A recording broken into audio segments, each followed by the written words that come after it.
students, welcome to my VR Study Point YouTube channel. Today we are going to learn subject SST of class 8. This is a part 3 of this lesson from trade to territory. Student, ये history का second lesson है from trade to territory. इसका ये part 3 है. ठीक है, हमने 2 part देखे हैं. उस 2 पार्ट में इस लेसन के जो पॉइंट्स थे उसके बारे में हमने जानकारी ली है.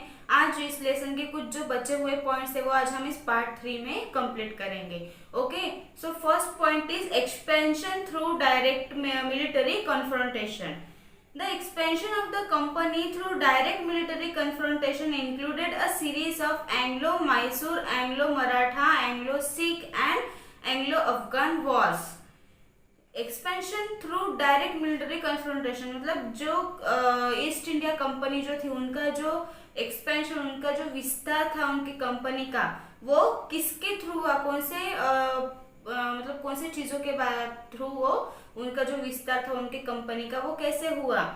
उनका जो एक्सपेंशन जो था या उनका जो विस्तार था उनके कंपनी का वो किससे इंक्लूडेड था, एक सीरीज से इंक्लूडेड था. वो जो सीरीज थी वॉर्स की सीरीज है ना, मतलब वो हर एक स्टेट्स के साथ वो वॉर करते चले गए और उसी तरह उन्होंने अपना विस्तार बढ़ाया. तो उन्होंने कौन से स्टेट से उन्होंने वॉर किया था.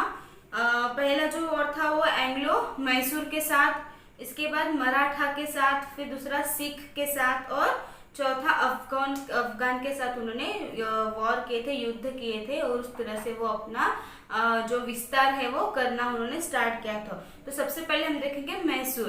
ठीक है, the company did not follow the same system of subsidiary alliance with all Indian states. मतलब जो मैसूर जो था स्टेट, ये इसमें जो कंपनी ने जो युद्ध किया था, तो कंपनी जो थी वो उनके जो मतलब मैसूर के जो उनके सिस्टम जो थे उसको वो ठीक तरह से मतलब उसको वो फॉलो नहीं करते थे. मैसूर वाले जो लोग थे या मैसूर की जो प्रजा थी या वहाँ का जो राजा था वो कंपनी के किसी भी जो उन्होंने जो रूल्स बनाए थे सब्सिडरी अलायंस के उसको वो फॉलो नहीं करते थे. It had to give up this system and resort to direct military confrontation when it saw a threat to its political and economic interest. तो जैसे वो उनका जो सिस्टम था मैसूर लोगों का, मैसूर की प्रजा का या वहाँ के जो राजा थे उनका जो सिस्टम था वो कैसा था, डायरेक्ट मिलिट्री कॉन्फ्रंटेशन का सिस्टम था. और उन्होंने ये देखा कि इसका जो मतलब ये जो कंपनी जो है ईस्ट इंडिया कंपनी, इनका जो इंटरेस्ट है वो ज़्यादातर पॉलिटिकल और इकोनॉमिक के ही चीज़ों में उनका इंटरेस्ट है. For example, the rise and expansion of Mysore under Haidar Ali alarmed the official of the company and this resulted in 4 wars between the company and Hyder Ali and his son Tipu Sultan from 1767 to 1799 CE. तो इसके बाद उन्होंने जो company जान चुकी थी east India company की मैसूर जो है वो अपने रूल्स को फॉलो नहीं कर रहा है और वो अपने ही कायदे कानून वो चला रहा है. तो उन्होंने अपने विस्तार को आगे बढ़ाने के लिए मैसूर में उसको अपने विस्तार को स्थापित करने के लिए उन्होंने वॉर का मार्ग चुना, युद्ध करने का उन्होंने रास्ता चुना. तो उन्होंने मैसूर जो था उस वक्त किसके अंडर में था, हैदर अली. ठीक है, और उन्होंने फिर वो कंपनी ने हैदर अली के साथ युद्ध किया. हैदर अली और उनका जो बेटा था जिनका नाम था टीपू सुल्तान, 1767 टू 1799 सी का उनका जो काल था. इस काल में कंपनी ने इनके साथ युद्ध स्टार्ट किया था. So first Anglo Mysore war, उसमें 4 वॉर हुए थे, 4 बार उनका युद्ध हुआ था. तो इसमें से हम पहला वॉर देखेंगे मैसूर के साथ.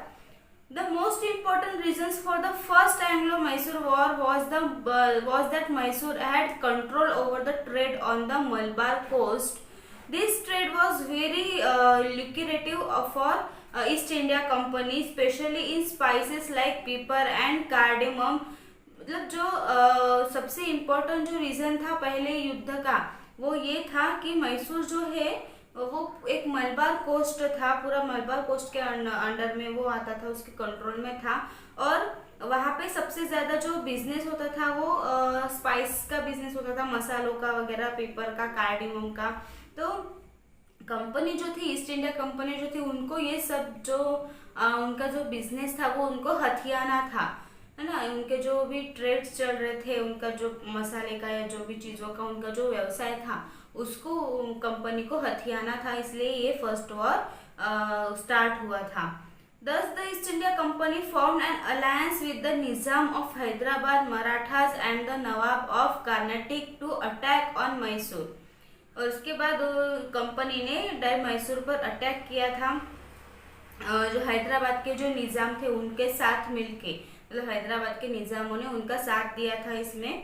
Haider Ali in turn brought both the Nizam and the Maratha to his side by promising them territorial gains. तो इसके बाद जो हैदर अली जो थे, उन्होंने निज़ाम और मराठा इन दोनों को अपने कुछ प्रदेशों के हिस्से देकर ऐसे मतलब देने का प्रॉमिस कर कर उनको उन्होंने अपने साइड में ले लिया था। तो मराठा और निज़ाम इनको अपने उनके राज्य का, उनके प्रदेश का कुछ थोड़ा बहुत जो हिस्सा उनको देने का प्रॉमिस करके उन्होंने इन दोनों को ब्रिटिश के खिलाफ कर कर अपने अंडर में, अपने तरफ उन्होंने कर लिया था। He launched an attack on Arcot and reached till Madras. फिर उन्होंने अर्कोट पर अटैक किया और वहां से फिर वो मद्रास में जाके पहुंचे। Haidar Ali manage to defeat the East India Company and forced them to sign the treaty of Madras 1769 by which the British and Hyder Ali agreed to help each other in case of attack by a third party। इसके बाद हैदर अली ने ऐसे ही east India company के साथ जैसे युद्ध start किया था और उस युद्ध में वो जीत गए थे और उन्होंने कंपनी से एक जो एग्रीमेंट था उन्होंने साइन करवाया, वो था ट्रीटी ऑफ मद्रास का एग्रीमेंट जो 1769 में उन्होंने साइन करवाया था। और ब्रिटिश और हैदर अली ये दोनों भी मतलब इस बात के लिए रेडी हो गए कि वो एक दूसरे का, जब अगर थर्ड पार्टी उन पर अगर अटैक करेगी, मतलब कोई और तीसरा राज्य अगर उन पर अटैक करेगा तो ये दोनों एक दूसरे का साथ देंगे, ऐसा उनको उनमें एग्रीमेंट हो गया। इसके बाद हुआ सेकेंड वॉर, ठीक है, मैसूर का second war. The British violated the Treaty of 1769 signed at the end of the First Anglo-Mysore War and did not come to the help of Hyder when the Marathas attacked Mysore in 1771। जैसे ब्रिटिशों का और हैदर अली का जैसे agreement हो चुका था कि वो कोई भी थर्ड पार्टी अगर उन पर अटैक करेगी तो वो उनका क्या करेंगे, साथ देंगे, एक दूसरे का साथ देंगे। लेकिन जब मराठा ने मैसूर पर आक्रमण किया था, वॉर किया था, तो उसमें 1771 में ये सब हुआ था। तो उसमें हैदर अली का साथ देने के लिए कोई मतलब जो हैदर अली जो थे वो साथ देने के लिए नहीं आए थे। The English also attempted to capture Mahe which was under Hyder's jurisdiction. तो जो इंग्लिश जो थे मतलब ईस्ट इंडिया कंपनी जो थी, उन्होंने माही को कैप्चर कर लिया था। माही एक राज्य है, उसको उन्होंने अपने अंडर में ले लिया था। और जो हैदर जो थे वो मराठा के साथ उस युद्ध में मारे गए थे। Haidar dead during the war. इस वॉर में उनकी डेथ हो चुकी थी क्योंकि जो ब्रिटिश थे वो उनको हेल्प करने के लिए नहीं आए थे। उनका एग्रीमेंट हो जाने के बावजूद भी वो वहाँ पे नहीं पहुंचे थे, वो अपने ही साम्राज्य को विस्तार करने में लगे थे। तो उस मराठा और हैदर अली के युद्ध में, मैसूर के युद्ध में हैदर अली की मृत्यु हो गई। His son Tipu continued the war which finally came to an end by the Treaty of Mangalore 1784। उनके पिताजी हैदर अली जब उनकी डेथ हो गई तो उनका जो बेटा था टीपू सुल्तान, उसने इस युद्ध को कंटिन्यू किया और आगे तक वो लड़ता रहा।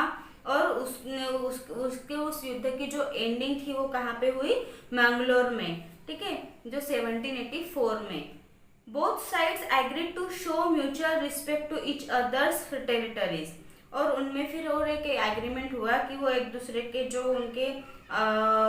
उनके जो टेरिटरीज थे, मतलब उनके जो प्रदेश थे, उनको वो सेम नजरिए से मतलब सेम वो क्या करेंगे, रिस्पेक्ट करेंगे एक दूसरे की, कोई भी एक दूसरे के प्रदेशों को हथियाने की कोशिश नहीं करेगा, ऐसा उनमें फिर एग्रीमेंट हो गया।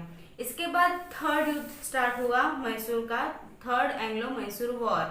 Under Tipu Mysore control the profitable trade of the Malabar coast where the company purchased pepper and cardamom.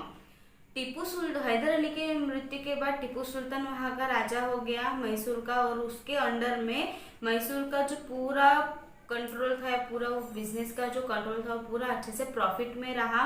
और उनके कंपनी में वही मसाले की चीज़ें बनाना, पीपर, कार्डिमम जैसी चीज़ों का ट्रेड उसमें चलने लगा। In 1785, Tipu stopped the export of sandalwood, pepper and cardamom through the ports of his kingdom and disallowed local merchants from trading with the company. लेकिन 1785 में टिप्पू सुल्तान ने क्या किया, वो जो एक्सपोर्ट करने का जो काम था उनका, ये जो मसाले के जो चीज़ें थे, स्पाइसेस थे, कार्डिमम, सैंडलवुड, पेपर, तो ये सब चीज़ों का एक्सपोर्ट करना उन्होंने बंद कर दिया। और जो ऐसे लोकल मर्चेंट्स होते थे, मतलब जो साधारण व्यावसायिक जो होते थे, बिजनेसमैन, उनके साथ उन्होंने ट्रेडिंग करना भी बंद कर दिया, उनके कंपनी के साथ उन्होंने बिजनेस करना बंद कर दिया। Tipu had also established a close relationship with the French in India and modernized his army with their help. उसके बाद टीपू सुल्तान ने इंडिया और फ्रेंच के साथ उन्होंने अच्छा एक रिलेशन बनाया, उनके साथ फिर वो अपना ट्रेड का बिजनेस करना उन्होंने स्टार्ट कर दिया। The British got furious and decided to control Tipu Sultan. जो ब्रिटिश थे वो जो ईस्ट इंडिया कंपनी का जो उनका व्यवसाय चलाते थे, वो टिप्पू सुल्तान को रोकने की या उनको मतलब कंट्रोल में लाने की वो बहुत ज़्यादा कोशिश कर रहे थे, उनको आगे बढ़ने के लिए वो रोक रहे थे। In the third Anglo Mysore war, Tipu was defeated and under the treaty of Seringapatam had to give away a large part of his kingdom to the British. फिर इस तीसरे युद्ध में, ब्रिटिश और मैसूर के तीसरे युद्ध में, टिप्पू सुल्तान जो थे वो डिफीटेड हो गए और कहाँ हो गए, सेरिंगापट्टम में, और वहाँ 1792 में, और वहाँ पे उनका जो बहुत बड़ा जो किंगडम था, वो उनका जो बहुत बड़ा जो राज्य था, साम्राज्य था, वो ब्रिटिश के अंडर में आ गया। He also had to pay a huge fine and sent 2 of his sons as hostage to the British. और वो किंगडम हथियाने के बाद भी ब्रिटिशों ने उनके साथ टीपू सुल्तान से बहुत बड़ी फाइन उन्होंने वसूल की, बहुत बड़ा दंड उनसे वसूल किया, और उनके जो 2 बेटे थे उनको भी उन्होंने अपने अंडर में अपने एक मतलब गुलाम बना के वो उनके दोनों बेटों को ले गए। इसके बाद फोर्थ मैसूर वॉर हुआ। Lord Wellesley, the British governor general, asked Tipu to accept the subsidiary alliance. इसके बाद जो ब्रिटिश का जो गवर्नर जनरल था लॉर्ड वेलेस्ली, उन्होंने टिपू सुल्तान से एक्सेप्ट कराने की कोशिश की, मतलब उनको एक्सेप्ट करने के लिए पूछा कि आप हमारी जो सब्सिडरी जो अलायंस है वो आप एक्सेप्ट कर लो। When Tipu refused, a war was declared in 1798। लेकिन टिपू सुल्तान जो थे वो 1798 में उन्होंने उनके साथ एक वॉर डिक्लेयर कर दिया। टिपू डेड फाइटिंग एट सेरिंगापट्टम, और जो टिपू जो थे उनकी फिर फोर्थ वॉर में डेथ हो गई सेरिंगापट्टम में। As a result the British annexed a large portion of his conquest and gave them to the Nizam of Hyderabad for his help. और इसका जो रिजल्ट निकला वो ये था कि ब्रिटिशों ने पूरा पोर्शन, पूरा साम्राज्य अपने अंडर में ले लिया था, और जो निजाम के निजाम ऑफ हैदराबाद जो थे, हैदराबाद के जो निजाम थे, उनको उन्होंने अपने हेल्प के लिए उन्होंने रख लिया। The remaining kingdom was placed under the heir of an old ruling family, the Wodeyars, who accepted the subsidiary alliance as proposed by Lord Wellesley। और इसके बाद जो कुछ ऐसा बचा हुआ जो किंगडम था बाकी, वहाँ पे जाके लॉर्ड वेलेस्ली ने वहाँ के जो दूसरे जो राजा थे उनके साथ उन्होंने सब्सिडरी अलायंस एक्सेप्ट करने का प्रपोजल उनके सामने रख दिया। और उन्होंने उन जो छोटे मोटे जो राजा थे बाकी किंगडम्स के, उन्होंने वो सब एक्सेप्ट भी कर लिया। इसके बाद युद्ध स्टार्ट हुआ मराठा के साथ। ये 4 जो युद्ध थे वो मैसूर के साथ हुए। इसके बाद मराठा के साथ कुछ युद्ध स्टार्ट हुए ब्रिटिशों के। From the late 18th century the company also tried to curb the power of Maratha. The Marathas had recovered from the disaster of Third Battle of Panipat 1761 and had emerged as a possible alternative to the Mughals as the supreme power in North India. 18th century में जब company ने मराठा की power को मतलब उनको तोड़ने का उन्होंने प्रयास किया, कोशिश की थी, लेकिन मराठा जो थी उनका 1761 में पानीपत के साथ तीसरा महायुद्ध हुआ था, थर्ड बैटल हुआ था। तो उस बैटल के बाद ही उसमें से वो मतलब रिकवरी हुए थे, मतलब कुछ ऐसे उनका कुछ ही टाइम बीता था, उनको रेस्ट कुछ ही टाइम तक मिली थी। तो तभी मुगल के जो सुप्रीम पावर के मतलब नॉर्थ इंडिया के साइड के जो मुगल सेना थी उनके साथ युद्ध होने की पॉसिबिलिटी उनकी चालू हो गई थी। The Marathas at the time had internal differences. The British took advantage of the internal differences among the 5 Maratha chiefs, the Peshwa, the Gaikwads, the Holkars, the Bhosle and the Sidneyas। ठीक है, मतलब ऐसे ब्रिटिशों ने का जो एक इंटरनल डिफरेंस होता था, उनके जो कुछ इंटरनल डिफरेंसेस के कुछ फायदे हुए थे। उसमें मराठा के कुछ ऐसे पार्ट्स थे, ऐसे 5 पार्ट थे उनके। इनमें जो 5 पार्ट थे उनमें से पहला था पेशवा मराठे होते थे, और दूसरे जो थे वो गायकवाड़, तीसरे जो थे होड़कर, चौथे भोसले और 5वें जो थे वो सिंधी। ठीक है, सिंधीज होते थे।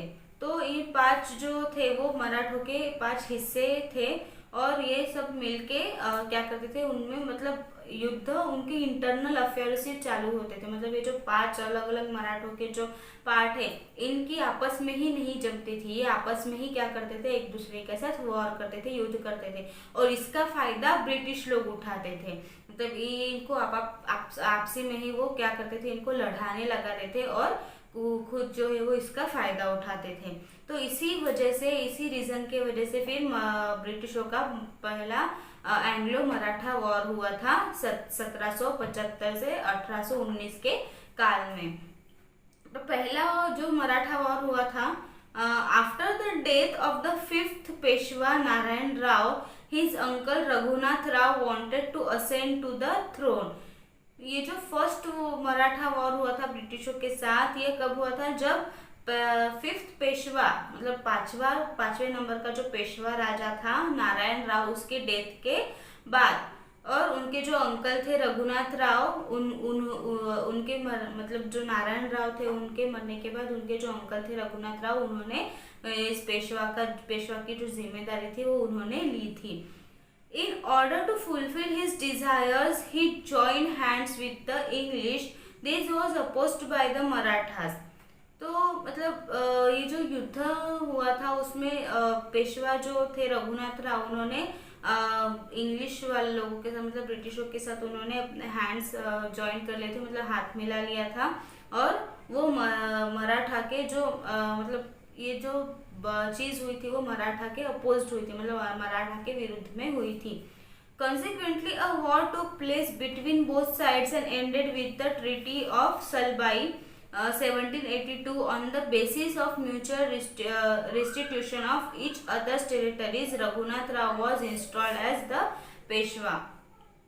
फिर ये जो वॉर था वो दोनों के साइड में से स्टार्ट हुआ। मतलब जो रघुनाथ राव थे उन्होंने भले ही ब्रिटिशों से हाथ में था, लेकिन इसके अपोजिट थे मराठा, तो इसलिए बाकी जो मराठा की जो अपोजिशन थी उनमें और फिर ब्रिटिशों में वॉर स्टार्ट हुआ था। और ये जो वॉर खत्म हुआ वो कहाँ हुआ, सालबाई में 1782 में। और इसमें जो रघुनाथ राव जो थे उन्होंने अपने पेशवा इंस्टॉल कर दिया।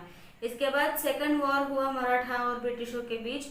It broke out during the reign of Peshwa Bajirao II, the son of Raghunath Rao. फिर जो रघुनाथ राव जो जो थे उनका जो वॉर था वो फर्स्ट वॉर हुआ था। फिर दूसरा इसमें रघुनाथ राव के जो बेटे थे जिनका नाम था पेशवा बाजीराव टू, ठीक है। इन्होंने इस वॉर में मतलब इस वॉर में इन्होंने युद्ध किया था ब्रिटिशों के साथ। Bajirao two lived under the shadow of his father, वो उनके पापा के उनके फादर के ही शेडो में वो मतलब पले बड़े थे, बचपन से ही उनकी एक मतलब उनकी एक परछाई थे। So he was hated by the Maratha chief who regarded Raghunath Rao as a traitor, मतलब इसलिए वो अपने मतलब उनके फादर ने भले ब्रिटिशों से हाथ मिला लिया था, लेकिन वो ये मान नहीं सकते थे कि उनके फादर जो है वो एक टेररिस्ट है, टेरेटर है। तो इसलिए वो उनसे उन मराठाओं के चीफ से बहुत ही ज्यादा नफरत करते थे, जो उनके फादर को टेरेटर समझते थे या उनको टेरेटर कहते थे। In October 1802, Peshwa Bajirao II was defeated by Yashwantrao Holkar, the Maratha ruler of Indore, in the Battle of Pune. फिर जो पेशवा बाजीराव जो टू थे वो अक्टूबर 1802 में उन्होंने यशवंतराव होड़कर के साथ युद्ध किया था। जैसे कि मैंने आपको पहले ही बताया था, ये जो 5 टुकड़ियां थी पेशवा, होड़कर, गायकवाड़, सिद्धि, है ना, तो ये जो 5 ऐसे जो पार्ट थे ये एक दूसरे में ही लड़ाई करते थे, एक दूसरे के खिलाफ ही वो युद्ध करते थे। तो अक्टूबर 1802 में पेशवा बाजीराव टू ने यशवंतराव होड़कर के साथ युद्ध किया था, जो मराठा के इंदौर के वो राजा थे। और इनका जो युद्ध हुआ था वो पूना में हुआ था, battle of Poona. Okay, he fled to the British for protection.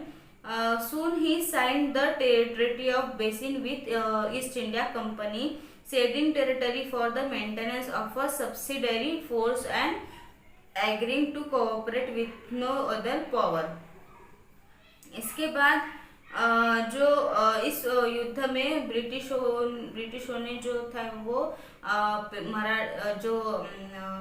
ये जो अपने होड़कर जो थे इनका इस युद्ध में इन्होंने ब्रिटिशों ने उनका प्रोटेक्शन किया। और उसमें उन्होंने फिर जो मराठा के जो इंदौर के जो होड़कर जो थे उनको अपने ईस्ट इंडिया कंपनी के जो उनके जो रूल्स थे उसको एक्सेप्ट करने के लिए उनको उसमें बहुत ज़्यादा फोर्स किया। The Sindhis and Bhosles were defeated by the British in a series of battles. जो सिंधीज और जो भोसले जो थे मराठा के जो 2 पार्ट थे वो भी एक दूसरे में बहुत ज्यादा युद्ध करते रहते थे, और ब्रिटिश जो थे वो इनमें युद्ध लगाते थे और उसकी सीरीज आगे आगे बढ़ाते थे उस युद्धों की। In 1803, Raghoji II Bhosle of Nagpur and Daulat Rao Sindhi of Gwalior signed the treaty with the British. फिर 1803 में जो राघोजी टू थे जो नागपुर के भोसले थे, और दौलत राव जो सिंधी थे जो ग्वालियर के राजा थे, इन दोनों में साइन हुआ कि ब्रिटिशों की जो उनका जो व्यापार है वो क्या करेंगे, उनका एक्सेप्ट करेंगे, ऐसे उनमें एक साइन हुआ, एक एग्रीमेंट हुआ। By these treaties, the British became the master of Cuttack's Ganga, Yamuna, Doab, Delhi, Agra region and parts of Bundelkhand. इस एग्रीमेंट के बाद ब्रिटिश जो थे वो पूरे मतलब राजा बन के सभी मराठाओं के जो पार्ट थे, जैसे दिल्ली, आगरा का जो प्रदेश था वो पूरा उनके अंडर आ गया, और बुंदेलखंड का पार्ट और गंगा यमुना नदी के किनारे का जो भी पार्ट था, कटक वगैरह, वो सब उनके कब्जे में चला गया।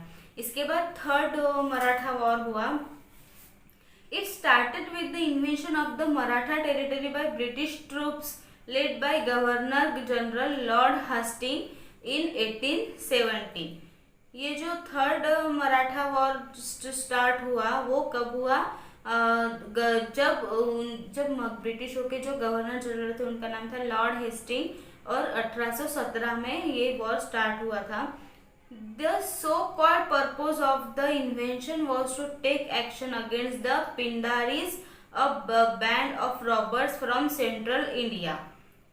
तो इनका जो उद्देश्य था वो ये था कि इस युद्ध का जो मतलब इन्वेंशन था वो कौन से एक्शन से स्टार्ट होगा। एक पिंडारी रहती थी जो जिनको मतलब रॉबर्स कहते थे, जो ऐसे चोर वगैरह रहते थे, उनका जो ग्रुप रहता था उसको पिंडारी कहा जाता था। तो एक सेंट्रल बैंक में बैंक से रॉबरी करने के लिए उन्होंने एक पिंडारी के ग्रुप को भेजा था, और वहां से ये युद्ध स्टार्ट होगा, ऐसा एक उनका जो क्या पर्पस था, एक उनका उद्देश्य था। Okay, the Peshwa supported by the Bhonsle and Holkar rulers rose against the British. Peshwa जो थे, मराठा का जो एक ग्रुप था पेशवा, वो भोसले और होलकर दोनों को भी हेल्प करना, मतलब उनके सपोर्ट में था ब्रिटिश के अपोजिट लड़ने के लिए। A series of defeats led to the breakup of the Maratha empire and the loss of Maratha independence. और इस युद्ध की जो सीरीज चल रही थी, इसमें मराठा जो हुआ वो डिफीटेड हो गया, हार गया, और मराठा एम्पायर पूरा खत्म हो गया, टूट गया यहाँ पे, और मराठा की जो स्वतंत्रता थी वो भी यहाँ पे खत्म हो गई। The Peshwa was defeated and was forced to flee. He was finally captured and was placed on a small state at Bithur near Kanpur with a pension. इसके बाद जो पेशवा थे वो पूरे तरह से टूट चुके थे, पूरी तरह से वो हार गए। उसके बाद उन्होंने फाइनली अपना जो पूरा जो स्टेट छोड़ के वो एक छोटे से, उनका जो एक छोटा सा साम्राज्य था, उनकी छोटी सी स्टेट थी बिथुर में, वहां पे वो जो कानपुर के पास में है, वहां पे जाके वो रहने लगे। Most of his territory was annexed and it became a part of Bombay presidency. बहुत सा जो उनका प्रदेश था वो पूरा खत्म ही हो चुका था, बस थोड़ा सा जो पार्ट था वो उनका बचा हुआ था। Other powerful Maratha chiefs like the Holkar of Indore, the Scindias of Gwalior and the Bhonsle of Nagpur were also subjugated by the British. दूसरे मतलब जो मराठा के पावरफुल चीफ थे, जो होड़कर थे इंदौर के, और सिंधीज जो थे ग्वालियर के, और भोसले जो थे नागपुर के। ये मतलब पेशवा तो हार चुका था, लेकिन ये 3-4 जो पार्ट थे वो थोड़े से मतलब अभी भी पावरफुल ही थे। तो इन्होंने ब्रिटिश के अपोजिट में युद्ध करने का इन्होंने एक युद्ध नीति बना ली थी। With their defeat, the Maratha kingdoms of Nagpur and Indore became parts of the British Empire. और इस युद्ध के हारने के बाद मराठा का किंगडम जो नागपुर का जो था, और इंदौर का जो पूरा पार्ट था वो ब्रिटिश के साम्राज्य में जुड़ गया। ब्रिटिशों ने उनको भी काबीज में कर लिया। After the Third Anglo-Maratha War ended in 1819, the Maratha power ended and the company had control over the entire area south of Vindhya. ये जो थर्ड वॉर खत्म हुआ 1819 में, इसमें पूरा मराठा जो था वो हार चुका था, पूरी मराठा पावर खत्म हो चुकी थी, और मराठा के ऊपर पूरा जो कंट्रोल था वो ब्रिटिशों का हो चुका था। ब्रिटिशों ने पूरा जो मराठा था वो अपने अंडर में ले लिया था। पूरे साउथ के जो विंध्य पर्वत का जो साउथ पार्ट है वो भी उन्होंने अपने अंडर में ले लिया था। Pune was no longer the seat of power of the Peshwa, the traditional head of the Maratha. Poona जो था वो मराठा का एक हेड ऑफ द मतलब मराठा का एक हेड पार्ट था, एक लॉन्गेस्ट पार्ट था, और उसमें जो पेशवा का जो टाइटल है वो किसने वहाँ पे निभाया था? Peshwa Bajirao. Territories were annex to the British empire. इसमें पेशवा का जो मतलब पेशवा की जो इज्जत थी वो बचाने की जो कोशिश की थी वो किसने की थी? पेशवा बाजीराव ने। और उन्होंने ब्रिटिशों के साथ तो उसमें भी मतलब युद्ध किया था, लेकिन वो अपने एम्पायर को वो बचा नहीं पाए, ब्रिटिशों ने उसको अपने अंडर में ले लिया था। The other Maratha chief sign the subsidiary alliance treaty. और बाकी जो बचे हुए जो मराठा चीफ थे उन्होंने ब्रिटिशों की जो उनका जो सब्सिडरी अलायंस का जो ट्रीटी का जो लॉ था वो उन्होंने एक्सेप्ट कर लिया था, और उन्होंने एग्रीमेंट साइन कर लिया था। इसके बाद सिख के साथ वॉर हुआ ब्रिटिशों का, the Anglo Sikh war. The death of Maharaja Ranjit Singh of Punjab in 1839 was followed by a period of instability. Sikh के जो राजा थे पंजाब के, महाराजा रंजीत सिंह, इनके डेथ के बाद 1839 में जो पंजाब के जो सिख जो थे उनका पीरियड स्टार्ट हुआ था। The British took advantage of the situation and the first Anglo Sikh war broke out as the Sikh army tried to cross the Sutlej and occupy Lahore. तो उनकी जो डेथ हुई थी इसमें पूरा जो सिख जो था या पंजाब जो था वो पूरा शोक में डूबा हुआ था। तो इसका गलत फायदा लेने का ब्रिटिश ने सोचा और उनके साथ फर्स्ट एंग्लो सिख वॉर उन्होंने स्टार्ट कर दिया और उसमें उन्होंने सिख की जो आर्मी थी उसको खत्म कर दिया था और उनके साथ युद्ध में जीतकर उन्होंने सतलज और लाहौर को अपने अंडर में कर लिया था। The British defeated the Sikhs and the treaty of Lahore was signed.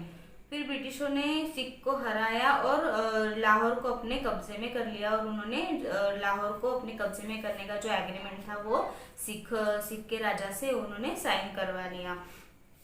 It recognized Dulip Singh, the son of Maharaja Ranjit Singh, as the ruler and his mother Rani Jindan was regent. फिर इसके बाद जो दुलीप सिंह थे जो महाराजा रंजीत सिंह के पुत्र थे, उनके बेटे थे और उनकी जो मदर थी जिनका नाम था रानी जिंदन, वो भी मतलब उस सिख के साम्राज्य की एक बहुत ही बहादुर ऐसी क्वीन थी। The Sikh had to pay a huge war indemnity and give away parts of their territories to British. However, soon the British accused Rani Jindan of anti-British activities and removed her from power. फिर सिखों को हराने के लिए ब्रिटिशों ने बहुत कुछ ऐसे नई तरीके उन्होंने आजमाए और ब्रिटिशों ने उनके साथ कुछ ऐसे युद्ध करके उन्होंने सिख का कुछ पार्ट तो उन्होंने अपने कब्जे में ले ही लिया। और जब उन्होंने पूरा जो सिख जो है वो अपने कब्जे में लेने के बाद जो रानी जिंदन जो थी उनको अपने पावर से हटा दिया, मतलब वो जो वहाँ की रानी थी उनको उस पद से निकाल दिया। However, soon the British accused Rani Jindan of anti-British activities and removed her from power. This led to the revolt of the entire Sikh state. और उन्होंने पूरे सिख के साम्राज्य को पूरे एंटायर सिख स्टेट्स को उन्होंने अपने अंडर में ले लिया। Lord Dalhousie declared war on the Sikhs. The Sikh were defeated and the British annexed the state of Punjab in 1849। तब ब्रिटिश का जो गवर्नर जनरल था लॉर्ड डलहौसी, उन्होंने सिख के विरुद्ध युद्ध की घोषणा की और 1849 में पंजाब में वो युद्ध हुआ सिख के साथ और ब्रिटिश के साथ। तो इसमें ब्रिटिश की जीत हुई और उन्होंने 1849 में पूरा पंजाब अपने अंडर में अपने कब्जे में उन्होंने ले लिया। इसके बाद सिंध एंड अफगानिस्तान का युद्ध था।